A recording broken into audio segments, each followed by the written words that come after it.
Muy buenas noches, distinguido público presente de formato virtual desde la plataforma de la Universidad Autónoma de Santo Domingo, Primada de América, fundada hace 482 años, una historia enriquecida por tantos recursos humanos que ha lanzado desde su surgimiento.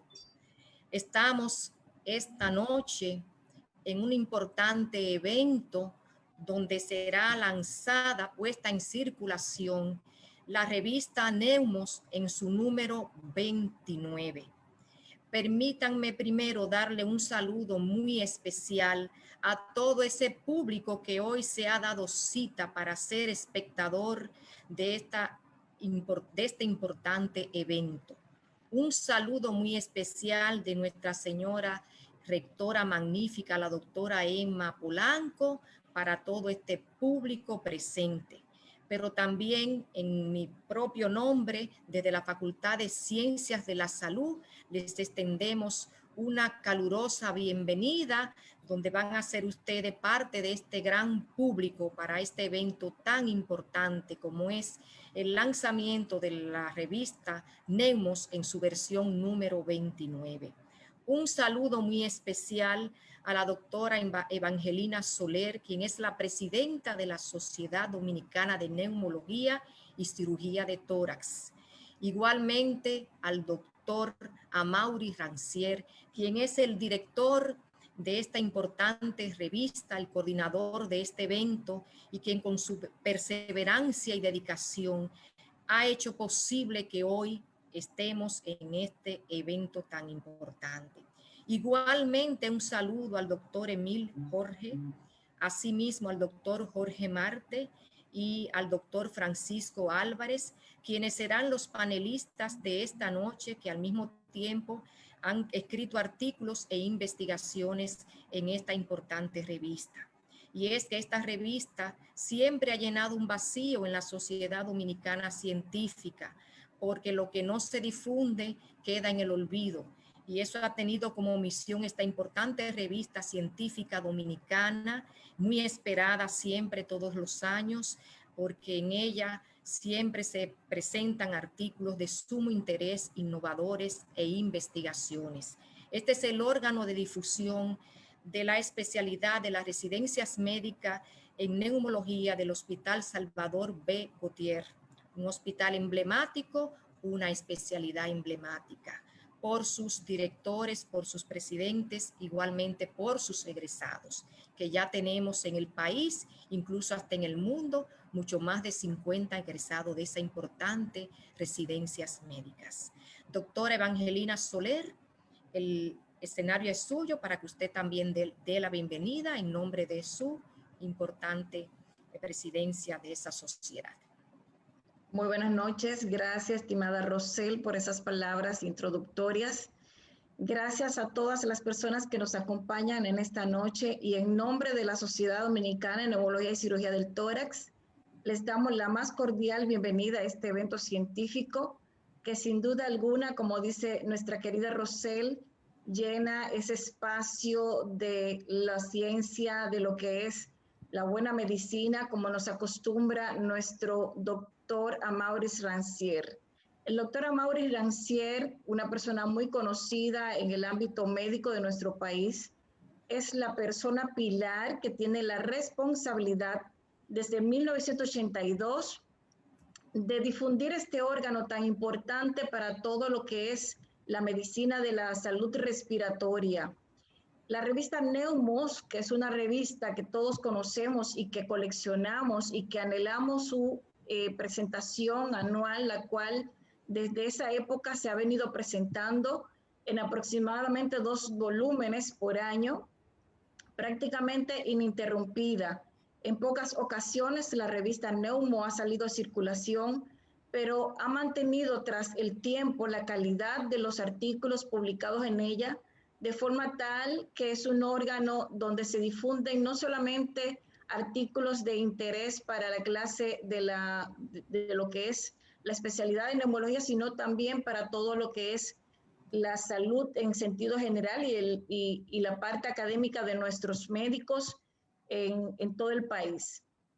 El doctor Amaury Rancière, que es el responsable con mucho entusiasmo de que se produzca esta revista, lo hace con un interés, con un amor que sin duda alguna lo impregna de artículos que logra difundir los conocimientos, las experiencias de la residencia de neumología del Hospital Salvador Begotier, que logra difundir los conocimientos, estudios que trasciende el mar, que trasciende las barreras del espacio, la distancia, como nos acostumbra con esos artículos tan interesantes el doctor Francisco Álvarez, así como también la participación de destacados médicos de nuestro país, como es el doctor Jorge Marte Báez. Sin más preámbulos, damos la bienvenida a nuestro querido doctor Rancière para que él mismo dé continuidad a esta noche y haga la parte introductoria ya de los panelistas que van a conformar esta sala como si fuese una especie de mesa redonda. Así que muy buenas noches tengan todos y gracias por estar aquí en este evento importante para todo nuestro país. Adelante, bueno, doctor Rancière. Gracias, doctora Soler, gracias, doctora Fernández, muy cortés usted toda la vida, todo el tiempo, y ojalá esta presentación llene las expectativas. Vamos a comenzar con la portada. Por favor, me ponen en grande la portada, si se puede. Ok, la portada, como ustedes ven, hace alusión a lo que estamos viviendo. Estamos en la era del COVID-19. Y así se titula el editorial, Neumos en la era del COVID. En esta ocasión tenemos interesantísimos artículos, sobre todo con el tema del COVID, sobre todo en el manejo de pacientes críticamente enfermos que han tenido que llevar a terapia intensiva, conectado a ventilación, muchos de ellos, y por eso tenemos un panel con 3 intensivistas neumólogos que han tenido un papel protagónico en esta pandemia. El doctor Francisco Álvarez, que está desde Estados Unidos, que tiene el artículo de una modalidad de manejo de este paciente críticamente enfermo con una terapia de alto flujo de oxígeno que evita que muchos de estos pacientes haya que intubarlos y conectarlos a ventilación mecánica. Precisamente por eso quisimos darle la principalía a este artículo, porque es un artículo que en lo que a nosotros respecta va a ahorrar recursos, molestias y además tiene un pronóstico mucho mejor ese paciente que conectándolo a ventilación mecánica en muchísimas ocasiones. El segundo artículo también tiene que ver con terapia intensiva respiratoria en este tipo de pacientes, que es el paciente que teniendo que intubar para conectarlo a ventilador, el doctor Emil Jorge Mansur, que también es intensivista neumólogo y que ha tenido un papel protagónico en esta pandemia, tiene una técnica de intubación, pero a través de traqueostomía, no por la vía clásica de orofaringe, sino que se le hace traqueostomía al paciente tempranamente, utilizando los broncoscopios que ahora están muy en boga, que son los broncoscopios AMBU, que son descartables y facilitan mucho este tipo de intubación a través de una traqueostomía que se le haga al paciente tempranamente. Y como vamos a ver, él también tiene un turno protagónico en esta presentación y en esta revista, explicando su técnica en estos pacientes y su experiencia, muy interesante. Tenemos también artículos muy interesantes, como el artículo sobre asma de difícil control de Natalia García, que es un tema muy interesante también, como todos. Tenemos el artículo también de la doctora Esther Tavera sobre la clínica de fibrosis pulmonar que tenemos en el Hospital Gautier desde hace un año y la experiencia con los pacientes que con fibrosis pulmonar idiopática han tenido que ponerse en tratamiento con drogas de alto costo, por ejemplo la pirfenidona, y la experiencia que hasta ahora hemos conseguido a pesar de la pandemia, porque la pandemia ha tenido un impacto tremendo también en este tipo de proyectos, porque por muchos meses prácticamente nos paralizó. Desde hace unos pocos semanas hemos vuelto de nuevo a ponerlo en función, y en ese artículo la doctora Tavera y el grupo que con ella trabaja explican la experiencia que hemos tenido.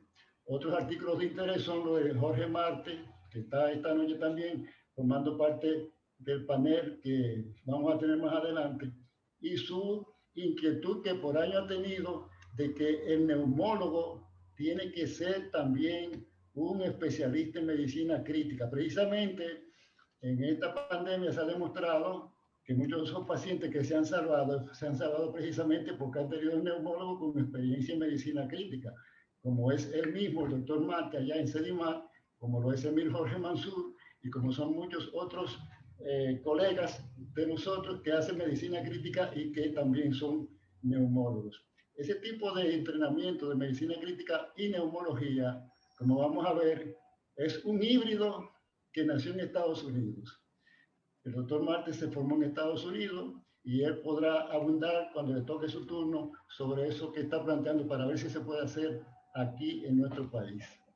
Y también tenemos artículos muy interesantes de Bienvenido Peña, con un caso de endometriosis pleural, y de nuestros pupilos que nunca se quedan atrás, que tienen un caso muy interesante.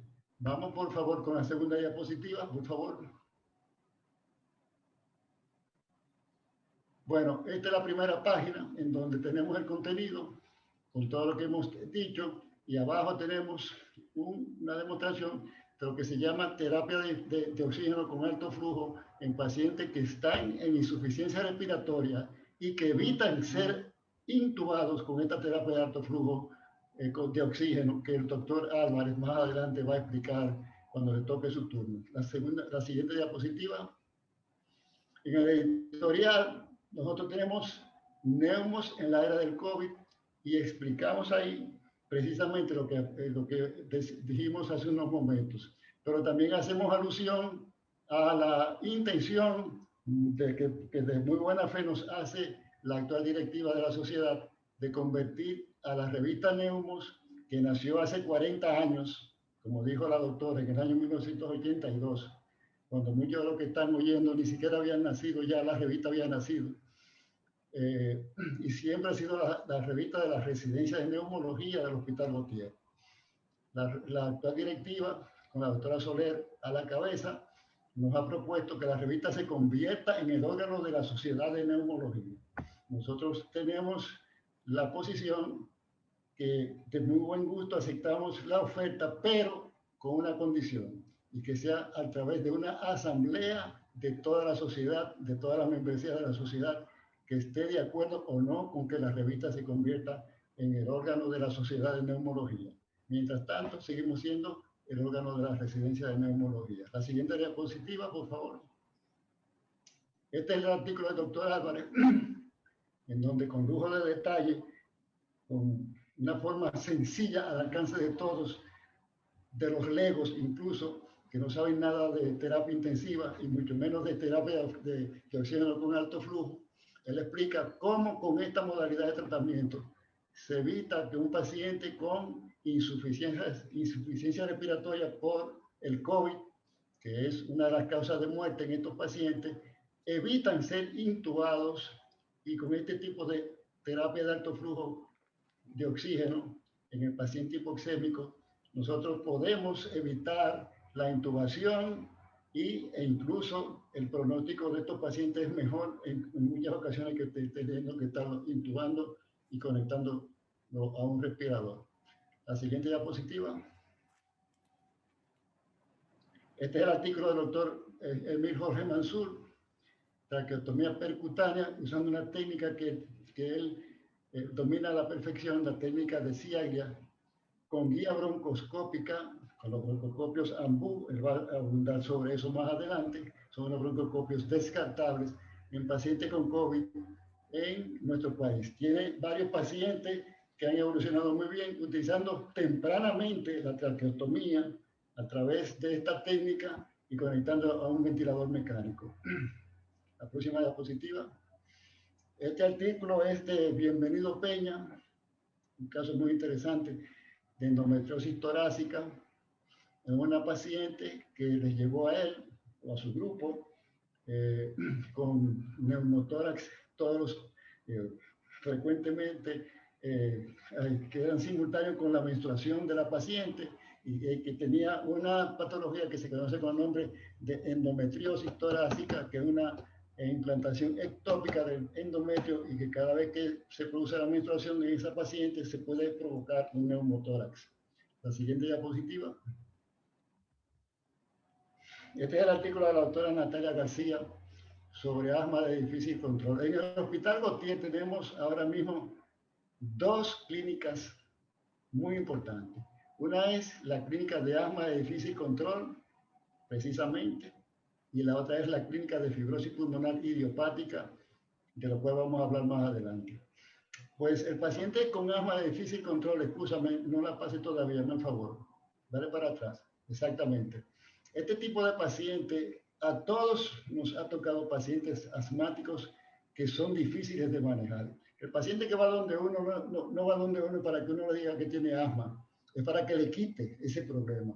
Cada vez que nosotros hablamos de asma, decimos que el asma es una entidad en donde se combina el ser científico, la ciencia con el arte.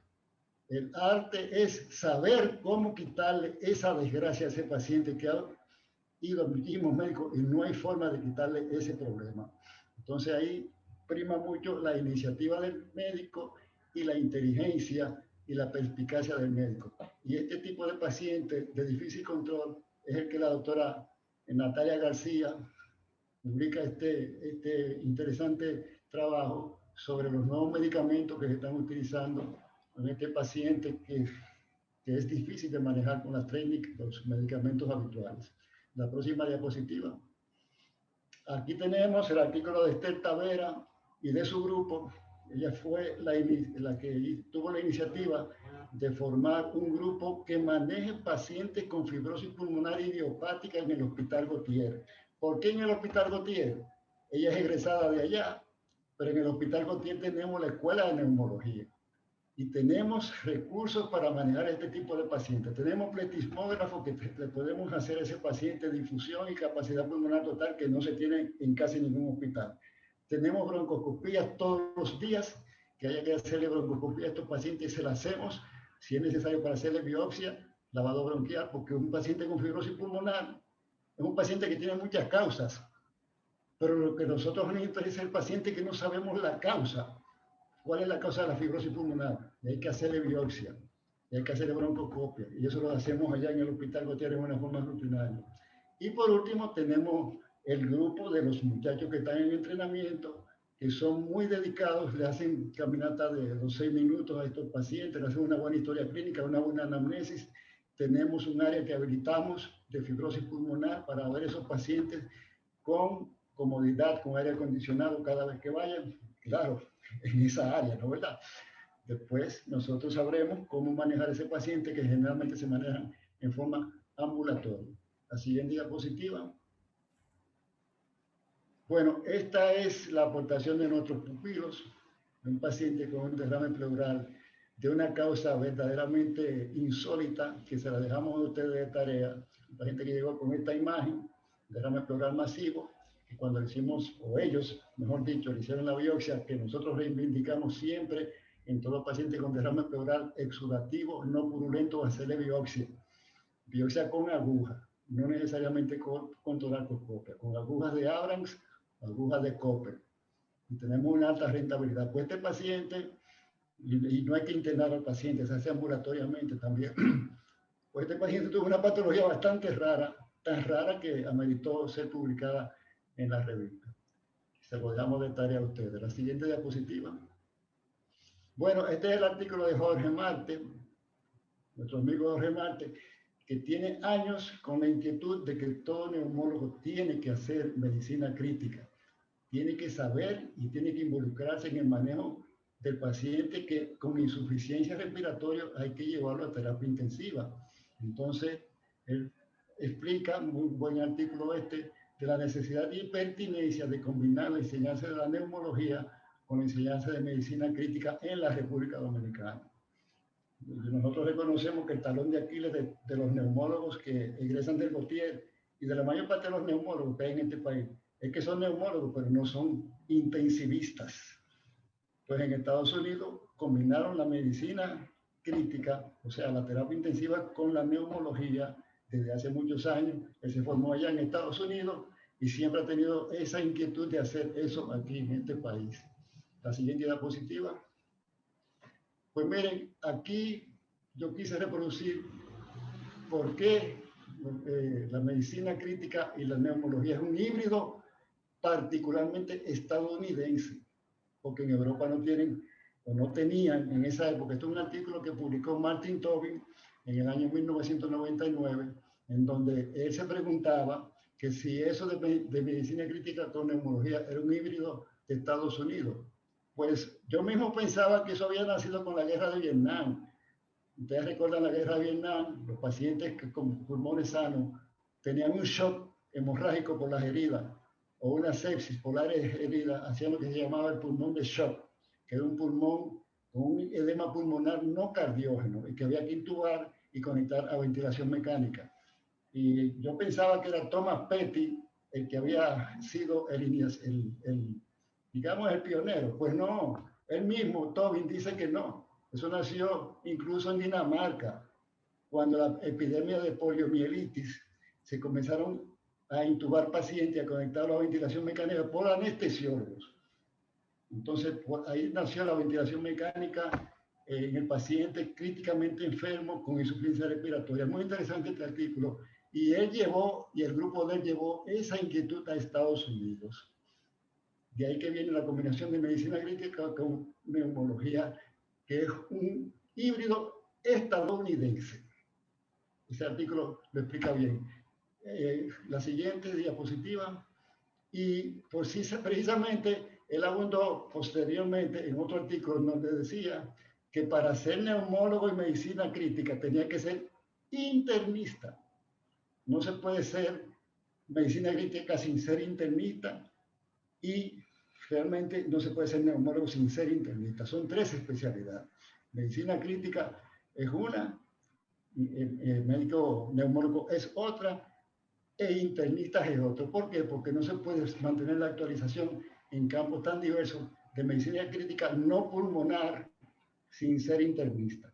Entonces, por eso yo quise publicar este artículo de Tobin también, en donde él dice que eso es una tarea muy difícil de hacer. Tiene que ser las tres, no puede ser una sola, ni dos, tienen que ser las tres. La siguiente diapositiva. Bueno, por último, yo quise poner esto, que fue la primera vez que surgió Neumus. Arriba no se ve bien, pero dice, hace 40 años surgió Neumus. Ese que está ahí, ese pepillito que está ahí, es este viejito que le está hablando a ustedes. Eso hace 40 años, en 1982. Decimos por qué surgió Neumus, muy interesante en eso que dice ahí. Y decimos también cómo Neumus se convirtió de ser un órgano contestatario en un órgano que realmente fue cálidamente recibido por directivas de la Sociedad de Neumología que al principio nos adversaban y que con el tiempo se hicieron muy grandes amigos de nosotros.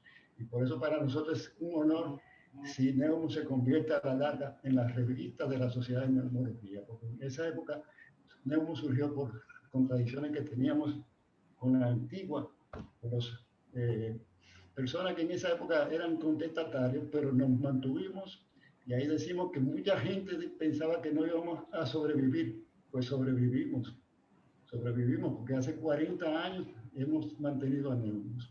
La siguiente diapositiva. No queremos dejar de decir nada, tenemos que decir algo de tuberculosis. Lo único que ahí ya eso no es cierto. Ahí dice que la tuberculosis es una enfermedad curable y tratable, eso es cierto. Sin embargo, es la principal causa de muerte en enfermedades infecciosas, ya eso no es cierto. Ya la tuberculosis pasó a segundo lugar porque el COVID la desplazó. ¿Ustedes saben cuántos muertos hay al día de hoy por COVID? 3 millones de muertos. Y ahí decían que la tuberculosis mataba 1.2 millones de pacientes de VIH negativo más 250,000 de VIH positivo. Bueno, pues el COVID ya ha matado 3 millones y todavía sigue tan campante. Y seguirá matando. Estoy en un webinar, en una presentación. Ok. La siguiente diapositiva, ya estamos terminando. No queremos dejar de decir esto, muy importante también, el Congreso de la Sociedad de Neumología. El Congreso de la Sociedad de Neumología está pautado para noviembre próximo. Y es un congreso tripartito, el Congreso de la Sociedad, el Congreso de los egresados de nuestra residencia y el Congreso de los neumopediatras. Y además el Congreso de los neumólogos del norte, que también son otro acápite de la sociedad. Es un congreso cuatripartito. Son 4 congresos en uno solo. El de la sociedad, el del Neumonorte, el Congreso de los egresados y el Congreso de los neumopediatras. Y ojalá que para esa época se pueda hacer presencial, porque nosotros todavía tenemos dudas, y ojalá que me equivoque, de que para esa época podamos hacer un congreso que sea presencial. Quizás lo podamos hacer, incluso ya está ahí el hotel de Punta Cana, Cap Cana. Ojalá que sea así, doctora Soler, pero no sé hasta dónde de aquí a 6 meses podamos decir, porque déjeme decirle algo. Para que una epidemia como esta se pueda controlar, tiene que estar más de la mitad de la población vacunada con las 2 dosis de la vacuna, que son de 2 dosis. ¿Ustedes saben cuánto tenemos hasta ahora vacunados con 2 dosis? Un 1% de la población. Un 1%. Yo no creo que en 6 meses se pueda vacunar ni siquiera el 50%. Yo lo dudo mucho. Ojalá que sí y ojalá me equivoque. Bueno, con esto termino y me gustaría entonces, si hay algunos de los que están invitados, el doctor Álvarez, no lo he visto, pero debe estar conectado, o el doctor Mansur, que está ahí, es el único que se ha dejado ver, y a Jorge Marte tampoco lo he visto, pero debe estar conectado también. El doctor Álvarez está ahí, yo lo vi en la lista de los espectadores, lo que hay que invitarlo, y el doctor Marte también. Entonces habría que agregarlos a ellos, no sé de qué manera, pero... Doctor Evangelina, que le envíe el contacto. Ellos están como espectadores ambos, por lo que puedo ver ahí. Entonces que se conecten y se integren. Pero Emil, en lo que ellos se van integrando, a mí me gustaría que tú hablaras de tu inquietud con la técnica de Ciaglia y la traqueostomía temprana en estos pacientes con COVID e insuficiencia respiratoria y que hay que conectar a ventilación.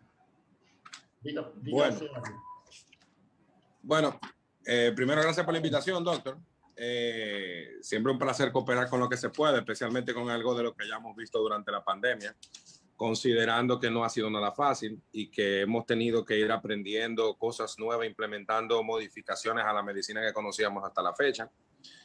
El tema de la traqueostomía en los pacientes graves de COVID realmente resulta complicado porque la idea general del intensivista es intentar traqueostomizar al paciente lo más temprano posible. Inclusive las definiciones de traqueostomía temprana se consideraban por ahí por los 7 días. Pero la situación del COVID y la variabilidad tan grande que presentan estos pacientes, estos protocolos que cambian tanto, un paciente que tiene presiones pulmonares elevadas y de momento tiene otro que tiene presiones pulmonares en el suelo, que a pesar de la mejor maniobra no funciona. Es importante reconocer que quizá había que tomar algunas medidas en el proceso. Vimos que al inicio, haciendo traqueostomías tempranas, según las definiciones, como a los 7 días, el manejo quizá era el mismo. O sea, era un paciente que ya probablemente estaba cansado, era un paciente que ya en ese momento había tenido un gran consumo de energía y probablemente también había estado bajo una gran cantidad de medicación. Estamos hablando de sedación y bloqueo neuromuscular. Probamos traqueotomía tardía, también no nos fue bien. Entonces, ante esta situación, hace ya varios meses, al equipo se nos ocurrió algo un poco obvio, que era qué pasaría si este paciente que tiene aparentemente un perfil aceptable, es lo que nosotros llamaríamos como un desaturador feliz, un happy desaturator, es un paciente que está saturando 60, como que no es con él, que en high flow, a dosis adecuada, que por cierto celebro el artículo del doctor Francisco Álvarez, excelente, o sea, tengo casi 2 años utilizando high flow y eso no para todavía de sorprender lo útil que es la tecnología. En el caso de estos pacientes decidimos implementar un protocolo que le llamamos traqueo cero, que básicamente era brincar al paciente directo de su estado fisiológico a brincarlo a traqueostomía percutánea hecha con guía broncoscópica y pasar al paciente a no tener sedación. Encontramos resultados interesantes, que disminuimos gran cantidad de uso de sedación, de bloqueo neuromuscular, de miopatía del paciente crítico. Entendemos que quizás con mayor número de pacientes, de nuevo, tomemos en cuenta que no había data en el momento que esto lo comenzamos a hacer. Y para poder elegir esos pacientes, tuvimos que tener conversaciones con los familiares y explicarles, bueno, tenemos esta opción, esta situación no está evidenciada, las recomendaciones hacerlo en 7 días. Y tuvimos algunos casos en los cuales pudimos hacerlo. Y tuvimos muy buena respuesta. Inclusive fuimos invitados a otras latitudes dentro del país a hacer el procedimiento con resultados similares. Hay que reconocer que esto no estamos diciendo que va a disminuir la mortalidad del paciente COVID intubado, pero nos da un chance a disminuir las complicaciones. Entiendo que para mantener un paciente sedado tanto tiempo y compliante con el ventilador, con tanta variabilidad que hay en la ventilación mecánica, hay que utilizar mucha medicación. Y toda esa medicación da el traste con debilidad neuromuscular. Y toda esa debilidad neuromuscular da el traste con delirio. Y así sucesivamente. Entonces, es importante validar que primero, la traqueostomía percutánea con guía broncoscópica es mucho más segura que todas las otras técnicas, por mucho. Y obviamente se llama la técnica de Ziegler, la que nosotros estamos usando, que es una de las primeras. Y de la misma forma, también evidenciamos que al tener tan mejores resultados, es algo que pudiéramos validar o valorar, perdón, en pacientes que lleguen a ese punto, de ese estado tan crítico, realizar una traqueostomía de una forma casi inmediata, si vemos que no vamos a poder sostener ese trabajo respiratorio con las terapias de soporte que tenemos, llámese high flow, CPAP o entre otros, básicamente. Sí, me gustaría, antes de darle la palabra a Jorge, que está conectado ahí, ya Frantucci está ahí también. Vamos a darle la palabra a Frantucci por cortesía, porque está desde Estados Unidos. Jorge, te doy la palabra luego de Frantucci para que tú hagas tus comentarios, no solamente sobre lo que tú escribiste, sino sobre lo que diga tanto Frantucci como el doctor Emil de lo que dijo. Frantucci, te doy la palabra. Bienvenido, estás muy gordo, te veo la cara muy llena, ¿eh? Deja de comer, te vas a volver gordo. Un año de cuarentena. Bueno. Antes que nada, gracias, Amari, por la invitación. Felicidades por este número que está estableciendo cimientos de cuidado médico en la República Dominicana. Me encantó tu artículo, Emil.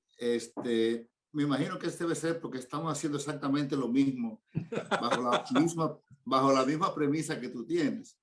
Lo sorprendente es que si te vas, por ejemplo, a la asociación, el ACCP americano, ellos no tienen ese concepto. El otro día tuvimos un webinar sobre eso y lo más cercano que ellos usan es 10 a 21 días, lo cual yo creo que es un error. Lo que tú expusiste sobre la exposición a medicamentos, sedación, paralizante, etcétera, etcétera, eso acaba de desbaratar al paciente. Y de hecho, la mayoría de los pacientes que nos están mandando para trasplante tienen el mismo problema. Han tenido un mes intubados antes de que alguien se le ocurra hacer una traqueostomía. Entonces, lo que nosotros estamos haciendo es exactamente lo que tú haces. El momento que lo intubamos, si es durante el día, ahí mismo viene el equipo de traqueostomía atrás y hacemos traqueostomía ahí mismo. No esperamos 3 días ni 4 días. Se despierta el paciente, se empieza terapia física inmediatamente, si se puede. Y la única diferencia, tal vez, poquito, no mucha diferencia que hacemos, es que tenemos una cánula de alto flujo que se puede adaptar a la traqueostomía. Entonces, muchos pacientes de eso pueden estar sin ventilación mecánica, dicho sea de paso, propiamente dicha, pero con una cánula de oxígeno. No le estamos dando presión positiva muy fuerte. Y a varios de esos pacientes los hemos podido mantener despiertos y ejercitando. O sea, de esa manera hemos podido trasplantar a algunos de esos pacientes. Excelente trabajo. Jorge, me gustaría ver tu opinión. Jorge, háblate sobre lo que dijo tanto Emil como lo que dijo Frantucci y luego, lógicamente, de lo que tú escribiste en la revista. Te doy la palabra a ti. Sí, ¿me escuchan? Sí. Sí, sí. Bien, hola, Frantucci y todos. Hola, Jorge. Muchas gracias por invitarme. Mira, nosotros, o yo personalmente no tengo experiencia con traqueostomía con broncoscopía. Nosotros hacemos la traqueostomía percutánea sin la ayuda del broncoscopio. Ciertamente luce más seguro y definitivamente atractivo el uso del broncoscopio para la traqueotomía percutánea, y ni qué hablar de que el concepto de traqueotomía quirúrgica prácticamente ha sido relegado a la obsolescencia.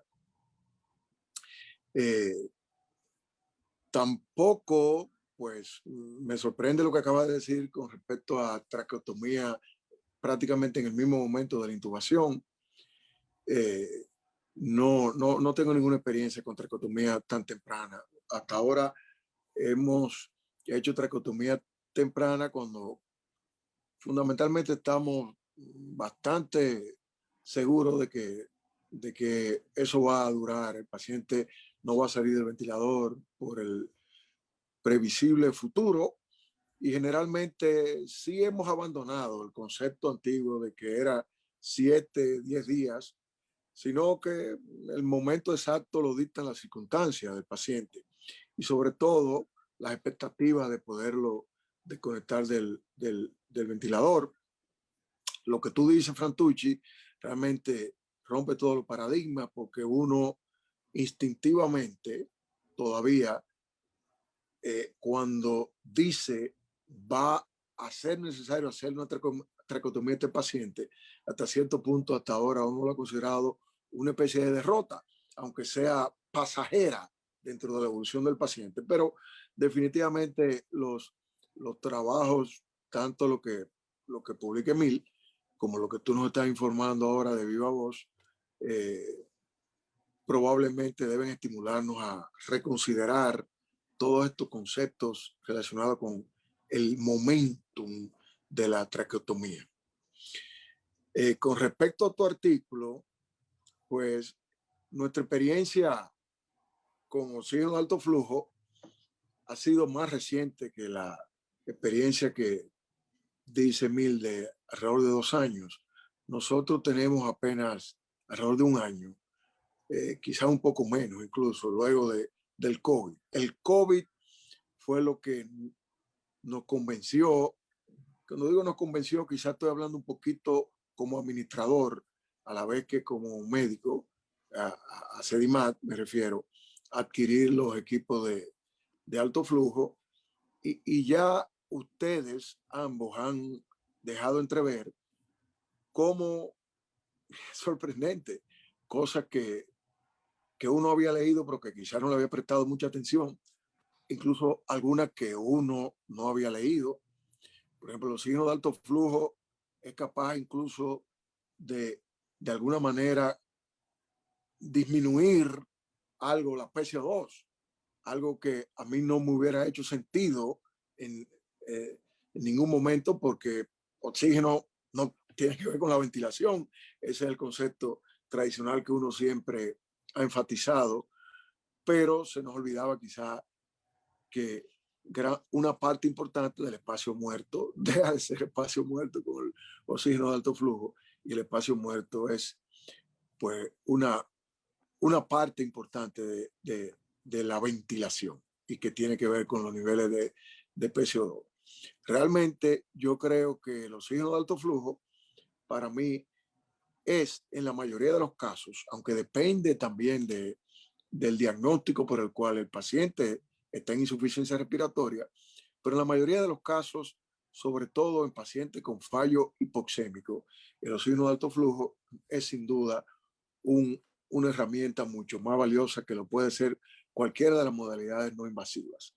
Quizá hay algunas situaciones específicas, como en pacientes con trastornos musculares o quizá en enfermedad pulmonar obstructiva crónica, pero aún en esos casos en que la ventilación o la hipercapnia juega un rol primario, hay un papel para el oxígeno de alto flujo. Es versátil también, que incluso hay ya utilización de oxígeno de alto flujo en escenarios ambulatorios, porque la pandemia nos ha hecho reinventarnos la escasez ocasional de camas, o la decisión, lamentablemente, esa decisión solo la pueden tomar aquellos que tienen un cierto nivel de poder adquisitivo. La decisión de llegar en la casa a niveles insospechados antes del COVID de atención por temor a ir a un hospital, porque allí nadie sabe lo que se me puede pegar, ya tengo COVID, pero a lo mejor se me puede poner peor el COVID, o peor aún el aislamiento, porque no se permiten las visitas, etcétera. Eso ha hecho también que estemos sobre la marcha escribiendo un capítulo nuevo, el de el paciente relativamente muy enfermo y aislado, en el que no puede recibir visitas de familiares, sino solamente del personal médico destacado para visitar. Es decir, que el oxígeno de alto flujo es una maravilla y realmente no hay que hablar mucho de tu magistral redacción y presentación. Frantucci, como siempre, tú tienes una forma muy particular de ser comprensivo y a la vez muy didáctico y práctico. No sé, Mario, si me dijiste que conversara sobre mi artículo ahora mismo. Si tú quieres, Jorge, para darte tiempo para que hables con más holgura de tu artículo, si hay algún comentario que quiera decir Frantucci o Emil en relación de esta terapia de alto flujo, porque lo que me llamó la atención en el artículo de Frantucci es lo que él dice de hacer un sistema de alto flujo casero a nivel de los dominicanos, y me gustaría que tú abundaras sobre eso, Frantucci. En tu artículo tú mencionaste eso porque parece que es una técnica un poco sofisticada si no hay recursos, ¿no? ¿Verdad? Y nosotros adolecemos de recursos, precisamente, de pocos recursos. Sí, realmente esa idea surgió el departamento de bioingeniería, uno de ellos, además de ingeniero, es anestesiólogo. Y entonces él diseñó este dispositivo que yo pongo en el artículo. No es tan, tú no puedes medir el FiO2 tan exactamente como se puede hacer con el dispositivo original, ¿no? Pero, y realmente tampoco lo hemos usado porque en Estados Unidos está prohibido. No podemos usar un aparato así teniendo el original, ¿no? Pero él nos asegura que tú puedes enviar una tremenda cantidad de oxígeno. Claro, debería usar la cánula original, High flow. que cuesta creo que $70, $60, algo así. Aquí son más baratas, aquí son mucho más baratas. Ok, mejor todavía.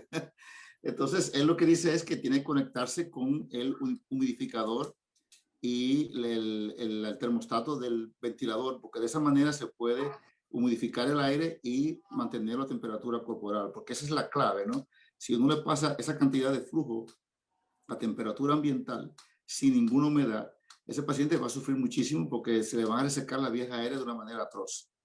Entonces, la modificación y la temperatura ambiental son factores importantísimos en este dispositivo. Entonces, lo hemos probado así, sin ponérselo a los pacientes. Yo me lo puse una vez y aparentemente estaba muy bien, pero claro, mi saturación era normal para empezar. Pero sí quise ponerlo porque en dado caso que haya necesidad, si alguien tiene el dispositivo y tiene un ventilador a mano que no está usando, pues tal vez los dominicanos son muy ingeniosos. Y yo estoy seguro que alguien como Emil, por ejemplo, se inventa algo ahí, ahorita lo patenta. Y quise ponerlo para eso, porque ¿verdad? Puede ser de ayuda en una circunstancia. Quiero enfatizar una cosa muy importante que dijo Jorge, y es que yo creo que ni Emil ni yo estamos abocando la traqueostomía inmediata como una rutina, ¿no? Estamos hablando de pacientes muy específicos, donde generalmente ya tienen varios días en cama, hipoxémico, están muy debilitados ya, y uno sabe para lo que van. Uno sabe que ese COVID no se va a mejorar en 3 días, en 7 días, en 10 días. Entonces, con la seguridad que nos da la traqueostomía percutánea, que es un procedimiento bastante seguro, en buenas manos, pues ya nos hemos vuelto un poquito agresivos, ¿no? Nuestra experiencia en trasplante pulmonar es un poquito diferente porque muchos de esos pacientes salen con disfunción diafragmática de la cirugía, que es temporal, pero nos impide extubarlo. Entonces somos muy agresivos desde hace 20 años y nos ha ido tan bien que ya lo estamos extrapolando a otros pacientes. Como bien dijo Jorge, no es una cosa que se hace de rutina, sino que tiene que ser un paciente que uno anticipe que no va a poder extubarse y que necesita estar despierto para movilizarse, para hacer terapia. Y eso fue también lo que nos habló Jorge, ¿verdad? Emil. O sea que quiero que quede claro eso. Emil, te doy la última vez la palabra para darle a Jorge su turno sobre su artículo. Bueno, primero, entiendo que es bueno que tomemos una opción, una alternativa, perdón, es bueno que tomemos una alternativa, una opción en esta posibilidad terapéutica. Es algo que puede presentar en pacientes seleccionados, como hicimos nosotros, que buscamos el paciente que probablemente se beneficiaría de la técnica, agarrarlo temprano. Y a su vez, quiero hacer un comentario con respecto al high flow. Realmente, en el país, múltiples casas farmacéuticas ya tienen aquí los insumos para high flow. De nuevo, el problema administrativo, como mencionaba el doctor Jorge Marte, probablemente es el tema del pago del oxígeno. Eso es algo que eventualmente, por una buena vía administrativa, uno puede regular con las aseguradoras, porque efectivamente hay un tema. Pero al final es realizable. Yo logré organizar ese proceso hace 2 años y luego de que regresé también con el doctor Francisco Álvarez, que fue quien me regaló mi primera cánula de high flow, yo vine enamorado con esa técnica y la logré implementar. Realmente todos nuestros ventiladores en el Dominico Cubano y 2 en el Moderno tienen high flow, lo que me permite usar la técnica como si fuera ventilador. Y efectivamente tenemos cánulas nasales, cánulas para traqueotomía, tenemos la tienda, no tenemos el helmet porque eso me ha sido imposible conseguirlo, pero definitivamente antes del COVID nosotros inclusive habíamos desplazado de forma significativa el uso de no invasiva. Estamos hablando de no invasiva CPAP. Nos habíamos desplazado mucho más a high flow porque nos daba más comodidad del paciente, mejores resultados, los gastables eran más económicos para el paciente también y por ahí. Entonces, quería hacer ese acápite con el tema de la implementación del high flow aquí en República Dominicana porque entiendo que es una tecnología que va a mantenerse, que va a seguir dándonos frutos y resultados. Entiendo que se va a poder ir usando en otras entidades, otras patologías y creo que va a funcionar muy bien. Y con respecto a la técnica de Ciaglia, gracias a Dios, es una técnica que es la que usan cada mayoría de los intensivistas. Originalmente se hacía con broncoscopía, así fue que fue descrita por Ciaglia, con broncoscopía. El problema es que como hay un, digamos, divorcio geográfico de lo que es la medicina crítica y la neumología, en auge a la presentación que el doctor Jorge Marte hace en su artículo, entiendo que quizás por eso no se ve más frecuentemente utilizada la tecnología, la técnica guiada por broncoscopía, que ciertamente es más segura. Entonces, con eso termino yo. Jorge, te toca a ti ahora sobre tu artículo y cualquier comentario que quieras hacer de lo que dijo tanto Frantucci como Emil. No, yo creo que comenté lo principal que encuentro destacar de ambas participaciones. Voy a hacer lo más breve posible con la mía. Voy sí a recoger el final de cómo concluyó Emil su presentación ahora, porque creo que me ayuda a yo esclarecer mi posición. Decía Emil que quizás no se hace tan frecuente con broncoscopía la traqueotomía percutánea, aun cuando es la más segura, y no hay duda de que incluso sin haberlo hecho nunca o sin haber visto una nunca, no hay que ser un súper sabio para darse cuenta que teniendo el soporte del broncoscopio, pues tiene que ser más segura. Pero es muy cierto lo que él dice, que quizás tenemos menos tradición en el país. Él usó la palabra divorcio entre la neumología y cuidados intensivos. Y ese es uno de los puntos cardinales de mi posición. Yo inicio mi artículo con 2 presentaciones de casos simulados. Se me ocurrieron sobre la marcha, pero como digo, probablemente todos los lectores han pasado por situaciones análogas a la de esos 2 casos. Ambos pudieran ser de COVID, hay uno que definitivamente parece ser que era COVID y todos hemos pasado por ahí.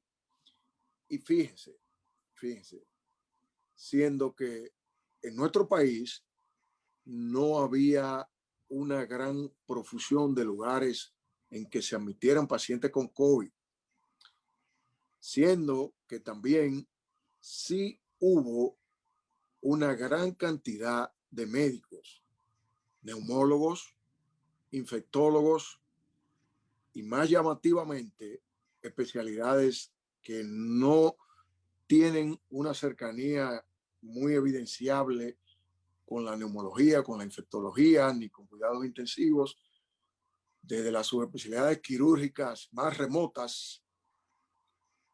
Y bueno, de repente, supongo que en aras de tratar de contribuir, había muchas especialidades un poco dispares que eran expertos en COVID. Estos expertos en COVID de cualquier especialidad, pues llevaron, y eso continúa, a niveles sin precedentes en nuestro país, la llamada telemedicina, en la que todos los pacientes con COVID, incluso lo de primera vez, se veían por telemedicina, se veían online, y bueno, a veces la cosa no iba bien. Y en la mayoría de los casos, esos médicos, reitero, de todas las especialidades, algunas que no es fácil conectar con COVID o con fallo respiratorio, pues cuando el paciente no le estaba yendo tan bien, la mayoría de los casos ellos no estaban viendo pacientes ingresados. De tal manera que a nosotros nos ha tocado ver 12,000 pacientes en los cuales hemos visto, la mayoría de los pacientes son nuestros, pacientes que han ido a la emergencia o a una de las clínicas de COVID que abrimos durante la pandemia, pero también hemos visto los pacientes de todo el mundo, especialmente de aquellos que no ingresan, pacientes o aquellos que trabajan en un lugar donde su capacidad de ingreso se agotó. Y eso me ha hecho retomar. Mauri dice muy bien que yo tengo muchos años en esto de que neumología debía combinarse con cuidados críticos. Y de hecho, en más de una ocasión, por lo menos en una, llegó a probarse en una especie de asamblea de los neumólogos del Gautier de que nuestro programa de especialización se iba a cambiar a uno de neumología y medicina crítica, pero nunca eso se cristalizó y se ha quedado en el aire. Como les decía, en esos momentos con el COVID, pues veíamos que muchos de los médicos, neumólogos, se comunicaban con nosotros y realmente ni siquiera estaban interesados en participar en el cuidado del paciente que iba a cuidado crítico, que nosotros perfectamente podíamos abrir la puerta si deseaban participar. Y en algunos casos, hasta con cierta candidez, llegaron a expresarnos, no, porque yo no le pego a eso de medicina crítica. El paciente está en un ventilador, está intubado, está muy enfermo y yo, cuando el paciente se mejore, me lo refiere de nuevo. Y yo creo que eso es un signo ominoso de derrota. Yo creo que ya está bueno que los neumólogos de este país estemos entregándole, por así decirlo, a nuestros pacientes, a los intensivistas, que dicho sea de paso, en la gran mayoría de los casos no son tales intensivistas. En nuestro país se introdujo fundamentalmente cuidados intensivos en la década del 80 y fue y todavía es ampliamente dominado por cardiólogos. Cardiólogos que hicieron tal vez un periodo no mayor de 6 meses, en la mayoría de los casos, dentro de su residencia, su fellowship de cardiología, para rotar por una unidad de cuidados coronarios o una unidad de cardiología. Entonces, ¿cómo es posible que nosotros le hayamos entregado el terreno a internistas generales o a cardiólogos si realmente conformándonos con que neumología es neumología clínica y no es cuidados intensivos? Tú dices, Mauri, que eso llama Martin Tobin un híbrido americano. A veces algunos lo han utilizado de manera peyorativa como un invento americano. En mi artículo yo trato de sintetizar la evolución de la neumología en paralelo con la de cuidados intensivos. La neumología es una de las subespecialidades de medicina interna más jóvenes. La neumología no existía hasta hace unos 50 o 60 años. Existía la tisiología porque todos los textos de medicina respiratoria prácticamente te decían que la única patología pulmonar frecuente era la tuberculosis. Y fallos respiratorios, incluso cáncer de pulmón, eran temas que no se tocaban en los textos, entre comillas, porque no había textos reales de neumología. El primer texto de neumología completo fue el Fishman. Los otros eran manuales y al encontrarse tratamiento para la tuberculosis, pues evidentemente el campo de la tisiología se fue reduciendo. Los tisiólogos no solamente eran clínicos, eran cirujanos. La mayoría de la cirugía de pulmón hasta los 60 eran cirugía de tuberculosis. Era la cirugía por cáncer de pulmón. Se hacían presentaciones de casos por la rareza. Y ni qué hablar de enfermedades intersticiales, de enfermedad pulmonar obstructiva crónica.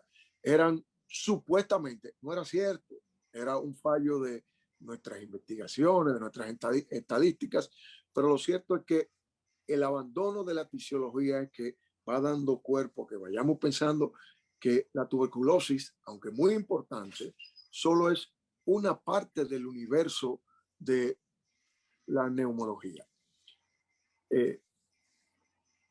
Al mismo tiempo, como tú decías, en Dinamarca, con la epidemia de polio, de repente los anestesiólogos tienen que hacerse cargo de los pacientes que están intubados. Más aún, en Dinamarca no alcanzaban los ventiladores para todos los pacientes que estaban intubados, y en medio de la pandemia se hizo algo muy diferente a lo que hicimos nosotros cuando comenzó la pandemia, que toda la escuela de medicina retiraron los estudiantes de medicina, incluyendo los internos. Y eso llevó a que yo renunciara, presentara renuncia de las dos escuelas de medicina en las que yo era profesor, porque para mí eso es éticamente inaceptable. En el momento en que los estudiantes, o por lo menos los internos, eran más necesarios, fueron retirados. Pero ese no es el caso. La cuestión es que es uno de esos estudiantes de medicina, vino a Estados Unidos, hizo anestesiología y comenzó lo que fue cuidados intensivos. Pero cuidado intensivo, el paciente crítico es algo muy amplio.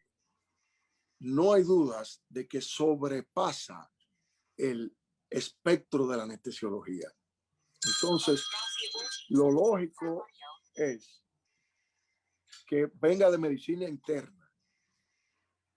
Y la mayoría de los pacientes con trastornos de medicina crítica son pacientes con problemas respiratorios. Pero como yo digo en mi artículo, los pacientes no escogen sus enfermedades, ni dicen, yo me voy a enfermar de los pulmones y del páncreas no. O de los pulmones sí y del corazón no. Y por lo tanto, si nosotros persistimos, los neumólogos dominicanos son internistas. Eso, yo fui director de residencia médica del 1998 al 2000 e instituimos que la subespecialidad de medicina interna debían ser no 2 años de medicina interna, sino ser internistas. Y eso no debe ser un problema. Entonces, ya son internistas y el conflicto, aparentemente, según tú me comunicas, a Mauri, porque yo desconocía que hubiese tanta resistencia a eso, el conflicto parece ser en que los fellows de neumología o los neumólogos egresados de nuestra residencia no visionan a cuidar de pacientes que aparentemente no tienen nada en los pulmones. Ese nada es muy relativo porque frecuentemente están en un ventilador. Todos los que pasamos cerca de una unidad de cuidado intensivo vemos que hay pacientes que están en un ventilador y tienen una pancreatitis severa y sus pulmones están aparentemente ilesos.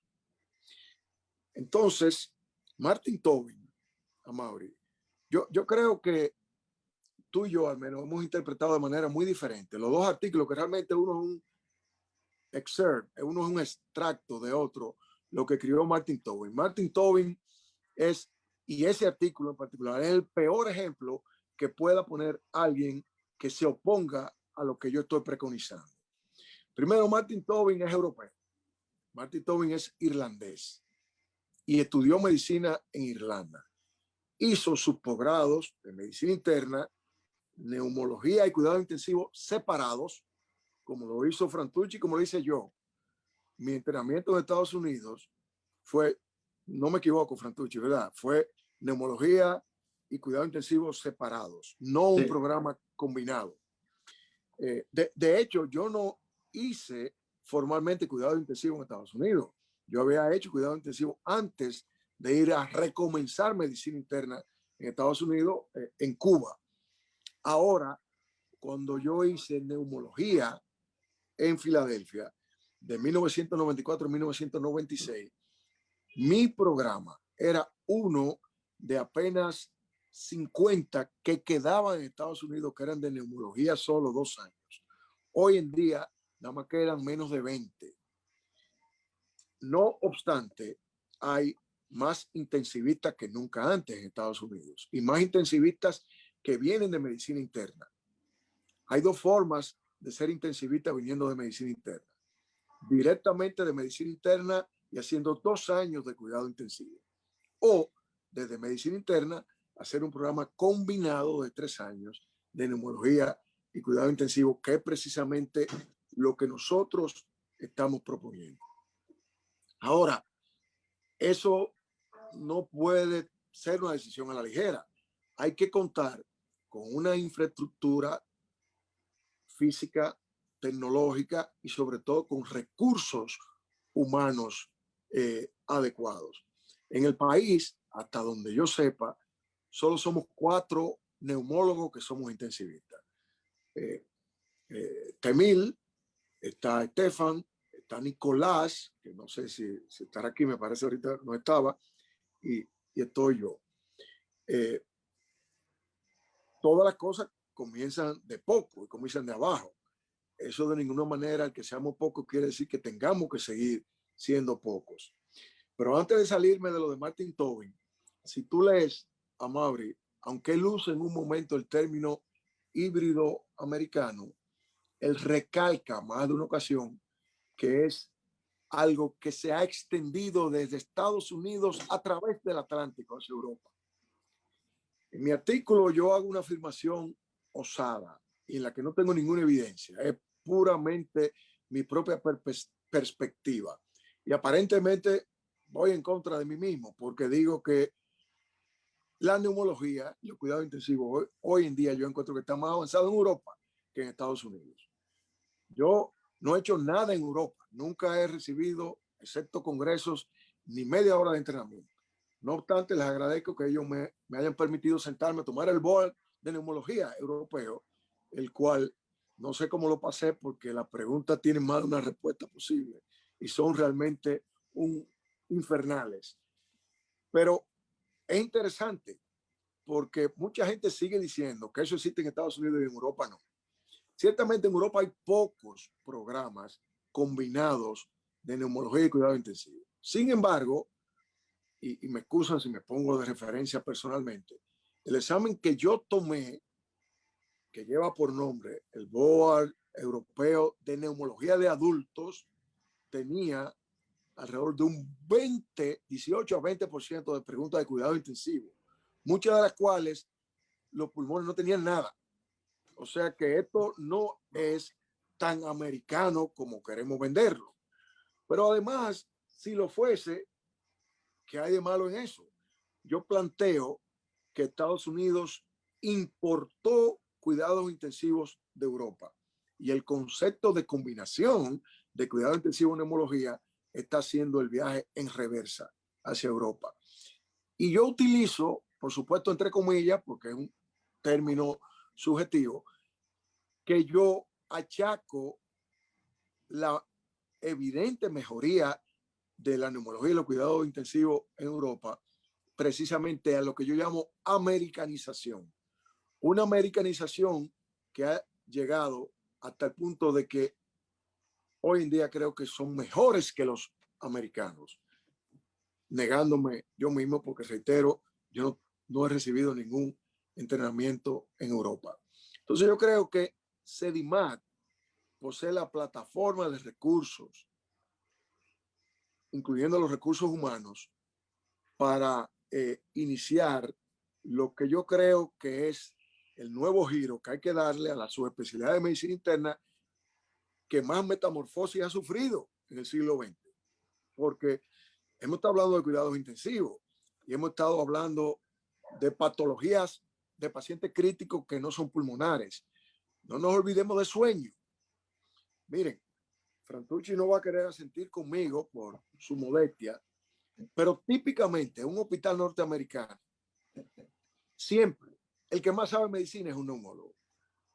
Y un hospital típico americano tiene unidad de cuidado intensivo de sus especialidades.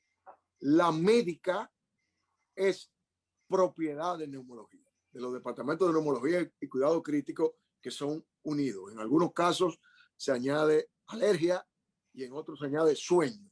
Pero lo que no falta hoy en día es neumología y cuidado crítico, en ningún lugar separados. Y en todas esas otras unidades, NICU, que es neurológica, CQ, que es quirúrgica, CCU, que es de cardiología, cuando un paciente se complica, por ahí viene el attending, donde el attending de MICU a decir, cógeme esta transferencia, no de un hospital a otro, sino dentro del mismo hospital a MICU, porque ahí son que están los que resuelven. Y los que resuelven son neumólogos, compañeros. Y yo creo que la medicina dominicana ha llegado a un nivel de modernismo en el que nosotros no podemos seguirnos quedando atrás. Debo confesar que nos decidimos a lanzar el programa este año luego de que nos sentimos un poco cansados de no poder hacerlo en lo que sigue siendo nuestra casa, que es el Gautier. No obstante, haber acordado eso en más de una ocasión. Y yo espero que podamos trazar las pautas. No sin eso, quiero dejar dicho que la influencia que nuestro programa podrá tener de Amaury y del programa de neumología del Gautier nunca va a poder ser desdeñada. Nosotros simplemente consideramos que el espectro de la neumología es más amplio de ahí. Y sí, Amaury, como dice Martin Tobin, lo dice muy bien. De hecho, me parece a veces que estaba hablando de mí, cuando dice los 40 años que transcurren entre el momento en que uno sale de la facultad y el momento del retiro. Yo tengo 41 años de graduado de médico y la palabra retiro me anda sonando por ahí, por el oído. Lo que falta es cuarto para que esté más establecida. Dice, cuando uno sale de medicina interna, está joven, tiene los conceptos de medicina interna muy frescos, entrar a un programa combinado de neumología y medicina crítica no luce tan difícil, uno trae mucho ímpetu, pero al final de los 40 años es muy difícil mantenerse al día en medicina interna, neumología y cuidados intensivos. Y lo estoy situando textualmente, Amaury. Dice que es muy difícil. Ahora, ¿quién ha dicho que es fácil? Toda medicina es más o menos difícil, pero fácil no es nada. Ni la dermatología tiene su truquito. Entonces, una cosa es difícil, pero otra cosa es imposible. Y de nuevo, reitero, ya para terminar, que odio ponerme de ejemplo personal, pero yo la semana que viene voy a recertificar neumología o a intentar recertificar neumología. Tengo que tomar el examen completo, formal, porque me había pasado a guau y tengo más de 10 años que no recertificaba. Pero el año pasado, de nuevo, no sé creo que nos dieron una ñapa por la pandemia recertifiqué medicina interna no sé cuántos años después de haber terminado. Es decir, que imposible no es, Amaury. Y yo creo que nos sentimos sumamente entusiasmados. Tenemos la ventaja de que tenemos candidatos que conocemos, además de los que no conocemos, que están en otras residencias de medicina interna del país, pero los nuestros que conocemos son excelentes. Tienen la experiencia del in-training de medicina interna ya por 7 años consecutivos. Y de hecho, a diferencia de cómo pasó con medicina interna, que el primer año no nos contestaron para tomar el in-training, ya tenemos asegurado que desde la primera cohorte ya tenemos la aprobación para tomar el in-training combinado de medicina crítica y neumología. O sea que yo estoy totalmente seguro de que este es el camino del futuro y no solamente agradecemos a la residencia del Gautier y a ti, Amaury, en particular, las influencias que siempre ha tenido y que seguirá teniendo con nosotros, sino que esperamos que trabajemos hombro a hombro. Esa es un vistazo grande de mi parecer, que no es mío realmente. Quizás yo he sido el vocero, pero yo sé que hay quizás aquellos que se oponen han sido más activos, pero yo sé que hay mucha gente que no está en desacuerdo con nosotros. Me gustó mucho tu participación, Jorge. Le voy a dar la palabra a Frantucci y a Emil, porque los dos son intensivistas neumólogos. Tú mismo acabas de decir que aparte de ustedes tres, hay un cuarto que está en Santiago. No, yo no conté a Frantucci porque estaba hablando en el país. En el país, sí, yo estaba Estefan en y Nicolás. Entonces, te voy a decir algo que me han dicho los fellows, vamos a seguir con las palabritas en inglés, los residentes que están rotando por medicina crítica de ustedes allá. Yo veo que tú publicas mucho fake news. Ah, no, pero hay que tirar su palabrita en inglés. Bueno, mira, el que no dice IFB1, TRC, and DRCO no está en nada.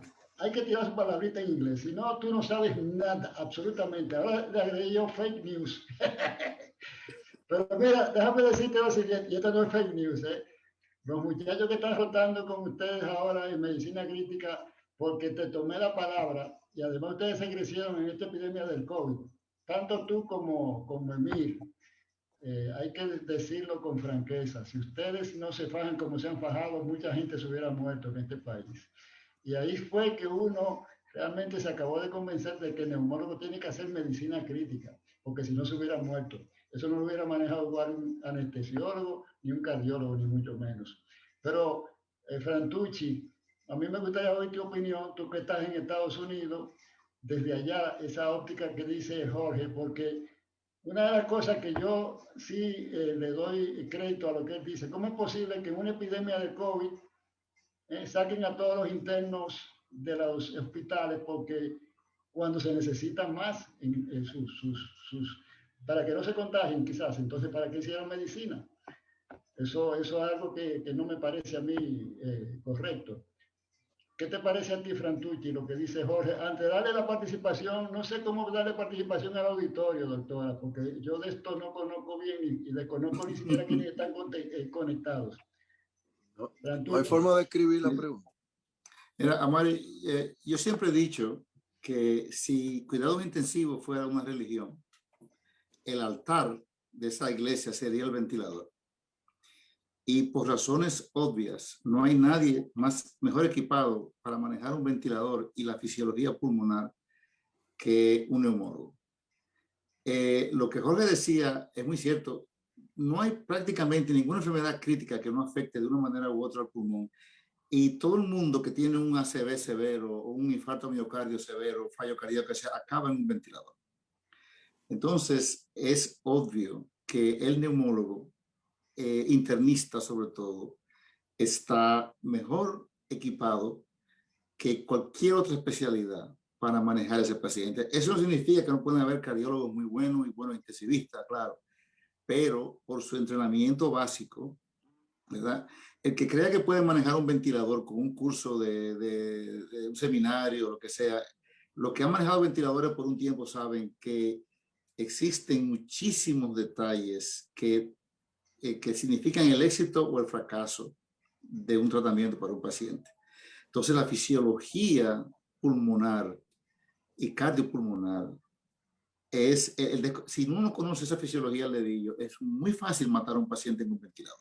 Y eso ocurre constantemente. Entonces, yo creo que lo que dice Jorge es absolutamente cierto. Yo creo que el neumólogo ya de Santo Domingo tiene que asumir su papel. Yo no sabía el asunto de que le habían retirado los estudiantes de medicina, ¿no? Yo creo que eso es una ignominia, porque si usted se decide ser bombero, usted no puede decir que, bueno, yo le tengo miedo al fuego. Así que cuando haya mucha candela, yo me salgo de ahí, de ese edificio. Si usted decidió ser médico, tiene que asumir esos riesgos, ¿verdad? Y realmente me pareció una barbaridad. Yo creo que Jorge, esa renuncia de esa universidad, la comprendo. Creo que deberías volver, Jorge, porque tus estudiantes están perdiendo de un gran profesor. Pero comprendo tu indignación. Pero definitivamente, Jorge, para sintetizar, yo creo que sí, que la neumología en Santo Domingo tiene que dar ese paso. Y voy a decir por experiencia personal, empezando por mi padre y siguiendo con muchas personas que conozco que han sido atendidas críticamente en Sedimar. Ustedes tienen un equipo excelente. Yo le decía a José Estefan hace unos meses, cuando aquel paciente con ECMO que estuvimos conversando, le dije, José, ¿tú te das cuenta que en Estados Unidos el 17% de los hospitales tienen ECMO? O sea que ustedes están mejor que el 83% de los hospitales de Estados Unidos en ese sentido. Ustedes tienen el equipo, tienen el personal humano, tienen la experiencia. Yo creo que Sedimás es un sitio ideal para practicar cuidados intensivos. O sea que yo te encomiendo que sigas esa lucha, que muchos dominicanos se van a beneficiar por generaciones. Si ustedes pueden poner ese programa conjunto. Y por supuesto, en lo poco yo puedo ayudar desde aquí, cuenta conmigo, porque realmente hace muchísima falta ese tipo de cosas. Si algún día ponen ese programa conjunto, Jorge, y quieren rotar por aquí conmigo en cuidado intensivo, lo traemos para acá por un mes o 2 meses para que también tengan un poquito más de una experiencia diferente. Pero hace muchísima falta. Y yo he sido testigo del excelente cuidado intensivo que hay en Sedimar. Así que te felicito por eso. Te quiero dar las gracias porque una vez más pusiste con mi familia, con la suegra de mi hermano, que me contó mi hermano ayer que hiciste lo imposible por ayudar. No es la primera vez que lo haces y solamente espero que tú nunca me cobres la deuda que tengo contigo porque no voy a tener dinero para pagártela, pero te felicito por lo que ustedes han hecho en Sedimar. Y con Emil, tú sabes que una vez fui a tu centro a discutir con aquel paciente y te dije en esa ocasión, me quedé sumamente impresionado por lo que vi ahí y ¿verdad? Por la sofisticación de lo que ustedes estaban haciendo. Aparte de que el paciente salió muy bien. O sea que ustedes tienen un equipo excelente allá y me gustaría pensar que todos ustedes se unan y hagan ese programa conjunto de neumología y cuidado intensivo.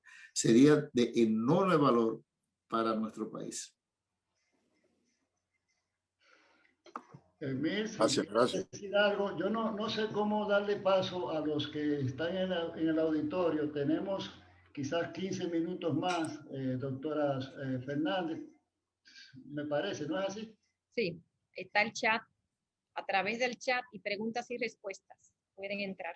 Entonces, Emil, ¿tienes algo que comentar de lo que se ha dicho aquí? Déjame ver cómo yo hago esto del chat. Bueno, realmente nosotros, y ya tengo que hablar por mí, yo soy neumólogo intensivista.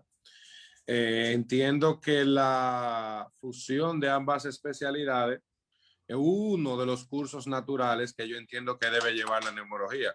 Digo uno porque depende de la tendencia que adoptemos. Muy bien, es difícil mantenerse actualizado en 3 especialidades, eso es importante. Y también hay muchos ámbitos de la neumología que yo entiendo que deben explotarse, no solamente el intensivo, lo cual celebro que en mi alma mater de medicina crítica vayan a desarrollar un programa conjunto de neumología y medicina crítica. Invitaremos a esos colegas a la nueva racha para que ya dejemos de ser 4. Entiendo que la terapia respiratoria, la rehabilitación pulmonar, las pruebas de función pulmonar avanzadas, hemodinamia, entre otros datos, o sea, el cateterismo derecho. Hay cosas que perfectamente los neumólogos debemos ir subespecializándonos, y entiendo que eso es un buen inicio para ir agarrando todos esos diferentes brazos para ofrecerle a la sociedad especialistas más completos, que yo entiendo que debe ser el objetivo de todo esto que se está hablando, de todo lo que se ha pensado con respecto, no de ninguno de nosotros, es para darle a las próximas generaciones de nosotros que estaremos dando vuelta por ahí, un personal de calidad que pueda brindarle solución a los problemas complejos que puedan tener. Entonces, enhorabuena, doctor. En lo que podamos apoyarle, también estamos aquí. Y yo entiendo que deberá de ser de éxito. Hay algo importante, Jorge, que me han dicho los muchachos que están rotando por allá por medicina crítica de ustedes, que el intensivo de ustedes es polivalente.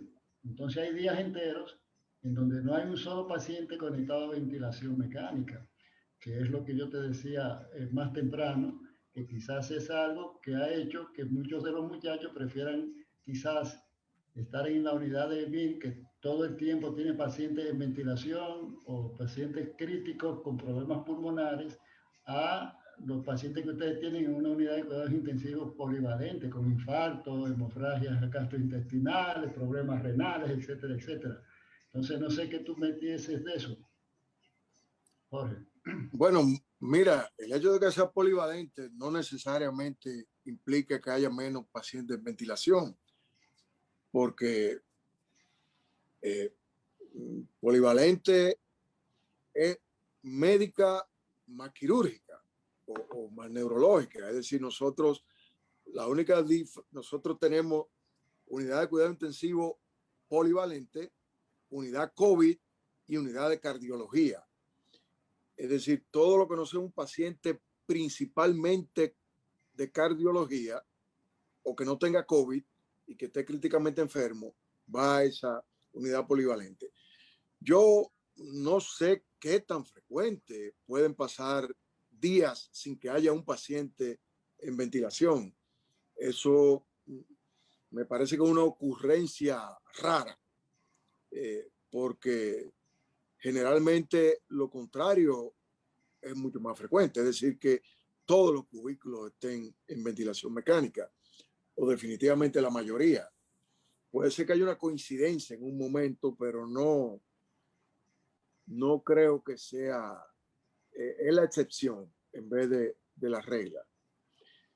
Pero además de eso, además de esa aclaración, quiero insistir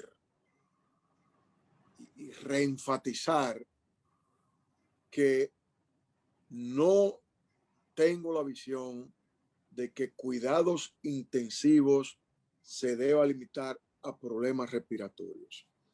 O sea que aun si el paciente no estuviese en un ventilador, pero tiene criterios de estar en cuidados intensivos, entonces debe ser un paciente interesante y atractivo.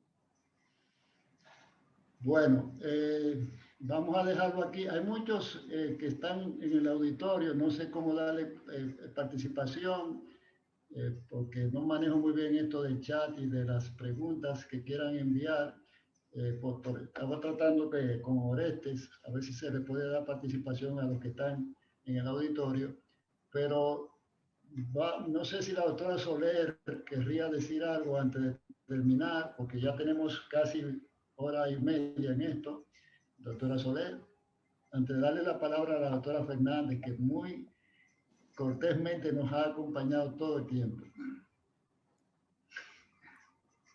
Bueno, yo aquí he repasado un viaje desde mis inicios de la residencia hasta el día de hoy y escucho hablar al doctor Jorge Marte y sé que ha sido un clamor desde que comenzó en el programa de medicina interna con el aporte de siempre que le hacía a la residencia de neumología. Ha sido un clamor que nosotros, en esa época yo era residente de segundo año, comenzaba en neumología y el doctor siempre nos incitaba que pasáramos por el cuidado intensivo, que procuráramos en ese momento tener una una participación más importante en esos pacientes que ameritaban atenciones con ventilador. Lamentablemente, nuestra generación no tiene esa parte tan importante y como dice Jorge y como dicen todos ustedes aquí, los pacientes críticos lo vemos diariamente. Cuando nos interconsultan un paciente, todo el mundo se va, el cardiólogo se queda con su parte de la parte cardiovascular, el gastro se queda con el poquito que le queda, pero la medicina interna integrada y el cuidado y la responsabilidad del paciente de inmediato es para el neumólogo que está involucrado, inclusive nosotros los que no manejamos cuidado intensivo y medicina crítica. Es una realidad y qué bueno que el esfuerzo que está haciendo Jorge y que el doctor Rancière, ahora que tiene a Emil allá en el hospital en cuidado intensivo, pues ojalá se haga una realidad de eso, de complementar la parte de la neumología con ese cuidado crítico y ese conocimiento que nos falta definitivamente a nosotros los que no fuimos formados de esa manera. Hoy definitivamente que fue una noche muy importante, no solamente por la presentación de la revista Neumos, que es sin desperdicio con todos los artículos que tiene acá, sino también con esa plática que se ha hecho, que definitivamente va a marcar la diferencia entre lo que es la medicina de la neumología hasta lo que ha sido en estos momentos, que aún así entendemos que es buena. Nuestro país, afortunadamente, en cuanto a materia de COVID, pese a que aún adolecemos de muchas cosas, pero ahí están los resultados. Creo que lo hemos hecho bien y aún más con todas esas cosas que vienen ya a partir de nuevos conocimientos y todo eso que ustedes han planteado. Yo estoy feliz, pues, Rosel, nuestra querida aliada de la UAS, con ese apoyo de siempre, y mi querido profesor Jorge Marte, y por supuesto esa figura que ya todos lo consideramos más que un médico que nos apoya en la parte académica, lo consideramos un verdadero amigo, nuestro querido Frantucci. Emil, que es de esos pupilos que promete, que hoy en día con respecto al COVID ha estado ahí dando la talla, y por supuesto nuestro querido Maurice Rancière, esa figura pilar de la neumología dominicana que hoy nos entrega como siempre un capítulo más de la revista Neumos. La Sociedad de Neumología y Cirugía del Tórax se complace en recibir enhorabuena eso que mencionaba el doctor Rancière de apadrinar la revista Neumos y que sea, como dice él, en asamblea, con la participación de todos sus miembros, para que todos podamos decir sí a esa buena voluntad de acoger ese órgano tan importante para la difusión de todos los conocimientos y todo lo que es medicina buena en nuestro país de la parte de las vías respiratorias. Muy buenas noches. De mi parte, les dejo las palabras del doctor Maurice Rancière. Buenas noches a todos.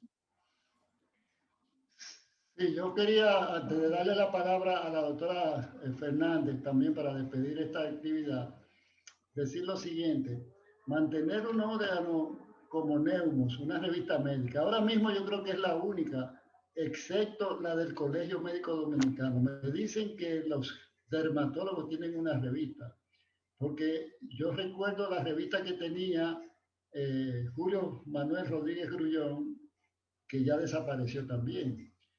Y otra revista que existía era el Archivo Dominicano de Pediatría, que también desapareció. Entonces, la única revista, aparte de Neumos, que se ha mantenido durante casi 40 años, yo digo casi 40 años porque todavía falta un año, además hubo 2 años, como te decía más temprano, Evangelina, que la revista no pudo salir porque me cansé, realmente. Desde el año 88 al 90, la revista se mantuvo interrumpida, pero la reanudamos en el año 90 con ayuda de Rubén Darío Pimentel, que es también un enfermo de eso de publicaciones médicas. Y posteriormente me mantuve yo tirando la revista 2 veces al año, cuando originalmente salía 3 veces al año. Ya ahora solamente sale 1 vez al año. Y yo espero que si la revista pasa a ser órgano de la sociedad, se retome y por lo menos salga 2 veces al año. Entonces, es una labor ardua realmente, pero esta de ahora es, me parece, una de las mejores, no solamente por el contenido, que es sobre todo en el manejo del paciente con COVID, en el manejo del paciente críticamente enfermo, el paciente que está en la antesala de la muerte. Porque a propósito de eso, Jorge, la idea de medicina crítica es un paciente que se puede rescatar de la muerte. Y yo siempre digo que hay una teoría de la vía final común, que son, ¿cuáles son los pacientes que van a medicina crítica? Pacientes cardiópatas, insuficiencia cardiocirculatoria, pacientes renales, insuficiencia renal, pacientes con insuficiencia respiratoria y los pacientes que caen en coma, que también hay que llevar a intensivo por cuestiones de metabólicas, diabéticas, neurológicas, etcétera, etcétera. Entonces no se consigue un paciente con una enfermedad terminal que lo lleven a intensivo, un paciente con un cáncer, por ejemplo, que se va a morir, pero ese paciente como que se va a morir. Y ustedes, bueno, no ustedes, los parientes quieren que lo lleven a intensivo, pero ¿para qué? Ese paciente se va a morir como quiera. El intensivo es la antesala del paciente que se va a morir y tú lo vas a rescatar. Esa es la idea que uno tiene de medicina crítica. Y no solamente son problemas respiratorios, son de cardiocirculatorios. Tú dijiste ahorita que los cardiólogos eran los que comandaban a los intensivistas. ¿Por qué? Porque todo el que se muere se le para el corazón. Eso es cierto. Pero no todos los que se mueren es por un problema cardíaco, un infarto, una insuficiencia cardíaca. No, no. Un intensivista es el especialista en rescatar al paciente que está muriéndose, pero que tú lo puedes rescatar. Entonces, no se concibe tú llevar al intensivo a un paciente con una enfermedad terminal que nadie lo va a salvar. Pero yo he visto aquí, por cuestiones de prestancia, no, llévalo intensivo a un hombre que se está muriendo con un cáncer. Bueno, pues ¿para qué? No sé si tú tienes ese mismo concepto. Claro, claro, totalmente. Bueno. Sí, de acuerdo contigo. ¿Y tú, Frantucci, qué dices de eso? Cuidado intensivo es un recurso muy costoso y de manera de salud pública debería reservarse para aquellos pacientes que tienen una buena posibilidad de sobrevivir, como tú dices. Lamentablemente yo vivo en un medio donde eso no existe. Hace unos años, el 1% del presupuesto de salud de norteamericanos se dedicaba solamente a cuidado intensivo. Estamos hablando de, creo que son 800 billones de dólares. O sea, una cantidad enorme, porque en este país el paciente es el que manda y aunque tú tengas un cáncer terminal, tú te puedes pasar 3 meses en cuidado intensivo con un cáncer metastásico en coma. De hecho, una vez yo fui demandado por una paciente que se murió 6 meses después que yo me fui de la Universidad de San Luis. Y cuando yo me fui de la Universidad de San Luis, la paciente estaba viva con un derrame cerebral profuso, metástasis, cáncer de seno en todas partes. Y yo me fui y se quedó viva, pero se murió 5 meses después y a mí me echaron la culpa, no sé cómo, que ya me había ido. Pero en fin, me descargaron del caso. Pero aquí se abusa demasiado de eso. Y es como tú dices, debe ser una cosa bien medida para que no se desperdicien recursos que se pueden utilizar en otras cosas, definitivamente. Bueno, doctora Fernández, le doy la palabra para concluir. Muchísimas gracias por su cortesía. Creo que el panel llenó las expectativas y no quiero dejar de decir que la revista está muy buena y que desde mañana va a ser distribuida a todos los médicos interesados por los propios laboratorios que patrocinaron la revista, sobre todo. Así que espérenla en sus consultorios o en sus hospitales. Doctora Fernández, tiene usted la palabra de clausura. Gracias, doctora Mauri Rancière. Gracias por darle a la universidad la oportunidad de ser el escenario de hacer esta presentación de la revista Neumo en su 29 volumen, una revista con calidad científica, académica, fuera de serie en el país, que ha persistido a través del tiempo, gracias a su tenaz esfuerzo y ser un centinela exquisito de que sea siempre esta revista una realidad. Este ha sido un evento trascendental, un evento extraordinario. Han llenado de éxito y de orgullo esta noche, una noche muy especial para el país y hasta para el mundo, donde ustedes, con sus experiencias, estos panelistas, expertos, egresados del país y egresados de nuestras residencias, han tenido una participación extraordinaria. Gracias, doctora Evangelina Soler, presidenta de la Sociedad Dominicana de Neumología y Cirugía Torácica. Gracias por llenar de orgullo una vez más nuestra universidad.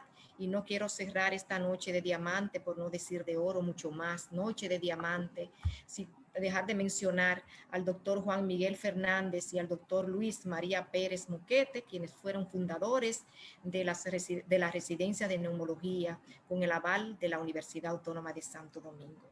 Es un orgullo para nosotros y que pasen muy buenas noches. Doctora, gracias por esta noche tan maravillosa. Usted me permite una pequeña anécdota a propósito de los doctores Juan Miguel Fernández y Luis María Pérez Moquete. Cuando yo llegué al Hospital Gautier en el año 84, 2 semanas después comenzó la residencia de neumología. Llegué al hospital sin saber nada de que se estaba gestando una residencia y habían 2 grupos. Un grupo que era el de Juan Miguel y de Pérez Moquete, los tisiólogos, y el otro grupo, y ahí Jorge Marte no me deja mentir, de Fernando Ariza Mendoza y los cardiopulmonares. Pues la franquicia se le entregó a Pérez Moquete y a Fernández Coste. Entonces yo les decía al otro grupo, al grupo de Ariza y los cardiopulmonares, los anaerobios. ¿Usted sabe por qué? Porque cuando pasaban por neumología, donde habían tuberculosos, ellos dejaban de respirar para no contagiarse de tuberculosis y así querían tener una residencia de neumología. Eso me decían ellos y yo creo que ellos tenían razón, porque por encima de todo, neumólogo que no sabe de tuberculosis no es neumólogo. Eso es una axioma que tenemos nosotros como algo imperecedero. Doctora, gracias. Bueno, señores, muchísimas gracias. Ustedes son parte del presente y del futuro de la neumología en el país. Gracias por estar presente. Gracias por ser parte de nuestro país. Gracias. Éxitos. Muchas gracias. Buenas noches. Hasta luego. Buenas noches. Gracias. Buenas noches a todos. Bye. Buenas noches. Gracias por todo, Jorge, una vez más. No, ustedes. Chao.